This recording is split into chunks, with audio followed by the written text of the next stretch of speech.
Hello, my name is Gene Gilmore. My birth given name is Eugene Reuben Akers. I don't want any money for what I'm doing because hopefully this video won't come out until after my death. So I have nothing to gain, nothing to profit by telling you what I'm going to tell you. And a lot of what I'm going to tell you is available online until they see this video. And I'm sure things will start getting scrubbed. As well as moon photos. But anyway, my father in 1968 was stationed at Cannon Air Force Base in New Mexico. I made notes on my computer so that I wouldn't forget anything, because there's a lot of little things and stuff that I'd forget. So these notes were made a long time ago. The original recording that my father made on his deathbed was destroyed in a fire. So this is my deathbed confession, because now I'm dying of cancer. I've got cancer all over the place, and they don't know where it's coming from, and I don't know if they can stop it, but it don't look good. So I'm going to go ahead and make this video for Bart Cybrell. He knows not to do anything with it until notification of my death, for which my son will respond to that. Okay, like I said, in 1968, my father was stationed at Cannon Air Force Base in New Mexico. We lived in Clovis, New Mexico. He was in the military police for over 20 years. And on his deathbed in 2002, we made a recording of what happened. Now, I already told you what happened to the recording. But it doesn't matter, because all the facts are there, so it doesn't matter who's telling the story or whatever. I will, at the end of the video, I'll supply a picture of my father, his badge, the flag of when they buried him. I'll show you some photos of my dad. I was born in 1955. So in 1969, I was 14 years old. I vividly remember the Apollo 11 coming down, landing on the moon, they're walking around and all that stuff. Anyway, I never questioned that until my dad told me what he told me on his deathbed. And then I started doing a little, nothing major, nothing, just surfing the web, I think they call it, surfing the web. And a lot of that information's right there on the web. I mean, it verifies the story that he told me. A good detective, a good one, would be able to uncover a lot more of the story than I'm getting ready to tell you. So, please have at it. I've never known my dad to lie. To get caught lying was worse than whatever it was you did to begin with. I remember going to school with long sleeve shirts on to hide the purple welts. You did not lie in our house, that's for sure. Dad had a really bad attitude towards lying. Excuse me again. Okay, anyway, this is the story that my dad told me on his deathbed. Project Slam Dunk was the name of this. President Johnson in 1968, okay? In Cannon Air Force Base in 1968, he said by the time he got there, that there was already 2 large hangars that were connected. There was hundreds of dump trucks that came in and dumped sand and stone, and cement powder was powdered over the top of all that to make it look like a lunar landscape. They had men that fashioned it into a lunar landscape, he said. Okay, I've never known my dad to lie, so this all took me by surprise. You know, what's that all about? So anyway, he said that in front of the airplane hangars was pole framing with large canvas tents that was concealing the inside of the staging area. Inside the staging area, on flatbed trucks, was uncrated the lunar lander that was reassembled back inside the hangars.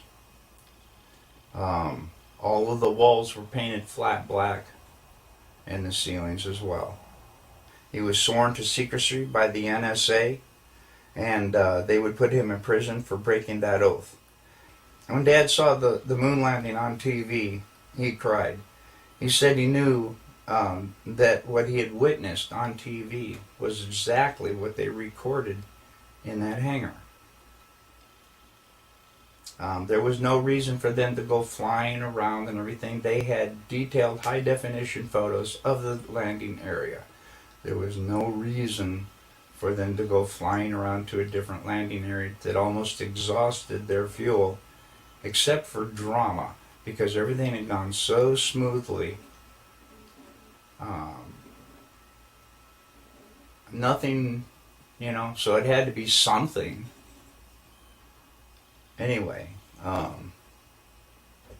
Dad was one of 3 guards that guarded the inside of the front entrance. There was a list of 15 people who could enter. No one else was allowed by order of President Johnson. And here is that list. And I gave it to Bart Seibel as well. And he checked out a lot of these names, and he says he can verify a lot of these people and what they do. And I come across a couple myself. Anyway, President Johnson, Neil Armstrong, Edwin Aldrin, Werner von Braun, Robert Emenegger, Gene Kranz, James Webb, Joe Kerwin, Dr. Thomas Paine, Glenn Looney, Dr. Christopher Kraft, Dr. James Van Allen, General Trudeau, Lieutenant Colonel Donald Simon, and Grant Norrie. Now, the only 2 that I really have information on is Robert Emenegger. Apparently, he did a lot of video work and stuff for the Department of Defense. So the DOD did know him. Okay, and the other one was Grant Norrie, Norray, I believe. Was to the best of my dad's knowledge, was a like some FBI, CIA, NSA, who knows, something like that. Okay, President Johnson only showed up for the first day of filming. Filming lasted for 3 days, and the entire project was restored to original. In other words, the hangars were all taken apart, the sand was all removed, and so on and so forth. Okay. Dad said there was a lot of building going on at the base, so at the time, so sand and cement powder was never questioned.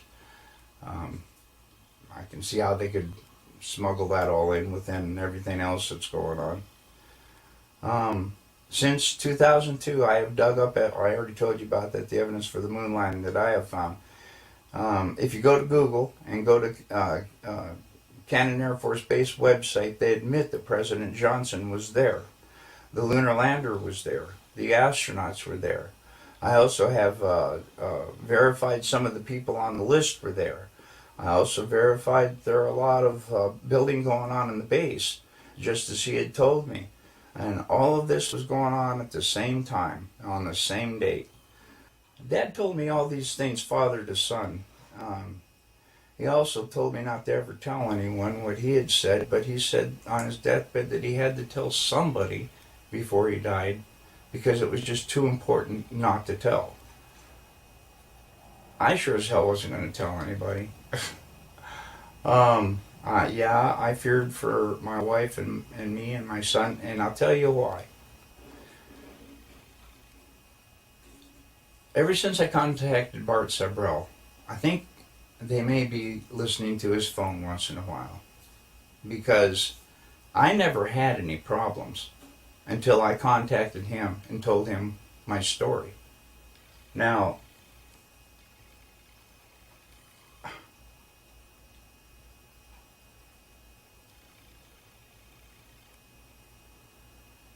people broke into my house 2 times. I was visited by men with black suits, and I was told in no uncertain terms to drop this whole project, not to say anymore to anybody, or me and my wife and my son could disappear. You take that pretty literally after everything that's going on. Well, so I stopped contacting Bart, and now I'm making this video that I'm going to send to Bart. Mr. Cybrell, excuse me. Bart's my brother, man. My brother in heart, my brother in Jesus, okay? Bart, being a good friend that he is, called the police for me and told them about the break-ins. The 2 detectives that came out and everything questioned me and everything like that, I didn't give them any information at all. At the time, I thought it was a test from them guys in the black suits. I didn't say crap. So all that went away and everything. But it definitely, the 2 guys in the black suits were not the 2 detectives that came out to question me about the break-ins. But thanks, Bart. But no, I don't want any help. I just want somebody to pick up where I left off and be able to prove with the information I've given. And I'm trying to give as much as I can, because I know that once I die, I'm not going to be able to be asked any questions. So that's why I tried to give you a little backstory too. But that's about all I can think of. My dad, he raised me by the book. I know he didn't lie to me. And as I started seeing more and more of what he was telling me was true, I realized my dad wasn't lying. I lifted the lid off my dad's case, and you can see that his name is Cyrus Eugene Akers. He was born on July 17th, 1933. He died on September 28th, 2002.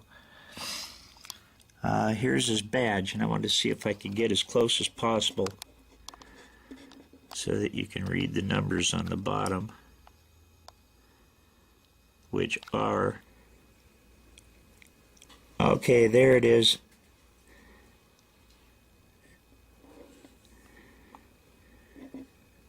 (07596) 07596.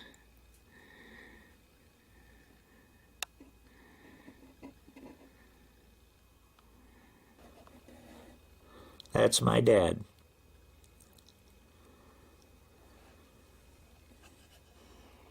And it must have been a really early picture, because he's only got 2 stripes, so that was back in the 50s, I'm sure. Probably not long after I was born. And there he is. That's my father.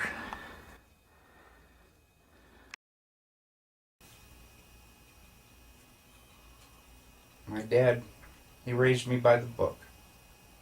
I know he didn't lie to me. And as I started seeing more and more of what he was telling me was true, I realized my dad wasn't lying.